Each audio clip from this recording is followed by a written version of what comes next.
अगर कोई मुझसे ज्यादा ताकतवर है तो सामने आए और मुझसे मुकाबला करे।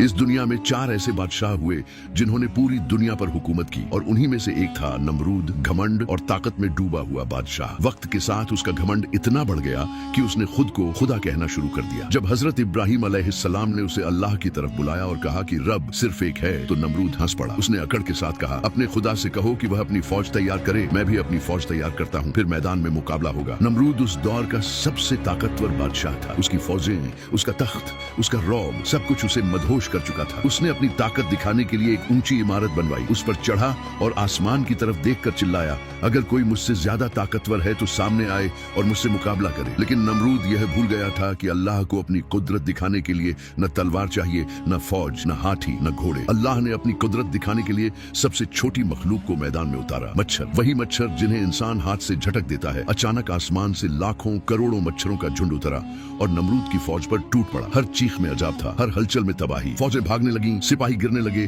और नमरूद बस यह मंजर देखता रह गया। लेकिन अजब यही नहीं रुका। एक मच्छर, जिसे रिवायत में लंगड़ा मच्छर कहा गया है, नमरूद की नाक के रास्ते उसके दिमाग तक पहुंच गया। जैसे ही उसने उसके दिमाग में डंक मारा, खुद को खुदा कहने वाला नमरूद कीड़े की तरह तड़पने लगा। वह दर्द से चीखने लगा और अपने लोगों से कहने लगा, मेरे सर पर जूते मारो, शायद दर्द कम हो जाए। लोग उसके सर पर जूते मारते रहे और वही जूते उसे कुछ पल की राहत देते थे। यहाँ तक कि वह दिन आ गया जब उसका भेजा बाहर निकल आया और उस झूठे खुदा नमरूद का अंत हो गया। उसका तख्त मिट्टी में मिल गया, उसका ताज बेकार हो गया और नमरूद इतिहास की रेत में दफन हो गया।